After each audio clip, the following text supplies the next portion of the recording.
ఈ ఏంటంటే మునులును ఆ దేవతలు అందరూ అడుగుతారు, విఘ్నాలన్నిటికీ కూడా ఒక అధిపతి మాకు కావాలండి అని అడుగుతారు. అంటే అప్పుడు ఇద్దరు కుమారస్వామి వాళ్ళకి అసలు సంతానం ముందే కుమారస్వామికిను వినాయకుడికి పరీక్ష పెట్టి మీ ఇద్దరిలో ఎవరు ముందు వస్తే ఆ స్నానాలు అన్ని చేసుకున్నాకాల అని చెప్తారు. అంటే వెంటనే ఏంటంటే కుమారస్వామి ఆ నెమలి వాహనం కదా, వెంటనే బయలుదేరి వెళ్ళిపోతాడు. వెళ్ళిపోయి నదుల్లో స్నానాలు చేస్తుంటాడు. అయితే ఈయన వినాయకుడు వెళ్ళలేడు కదా ఫాస్ట్ గా, పైగా ఎలక వాహనం. అందుకని చెప్పి ఆలోచించి తల్లిదండ్రుల చుట్టూ తిరుగుతూ మీరే ముల్లోకాలకి అధిపతి, మీ ముల్లోకాలకు మిమ్మల్ని సేవిస్తారు, నాకు ఇక సేవించినట్టే అని చెప్పి 3 ప్రదర్శనలు తల్లిదండ్రి చుట్టూ తిరిగి నమస్కరిస్తాడు.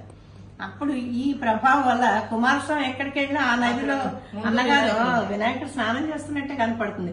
స్టన్ అయిపోతాడు, ఏంటి రాలేడు కదా ఎలా వచ్చాడని అప్పుడు అర్థమవుతుంది అన్నగారు చాలా మహనీయుడు, చాలా శక్తివంతుడు, ఆయన నేను అండర్ ఎస్టిమేట్ చేశాను అని అనుకుని వచ్చి నన్ను క్షమించండి, అన్నగారికి ఇవ్వండి ఆధిపత్యం అని కోరుకుంటాడు. అప్పుడు వినాయకుడు గణాధిపతి అవుతాడు.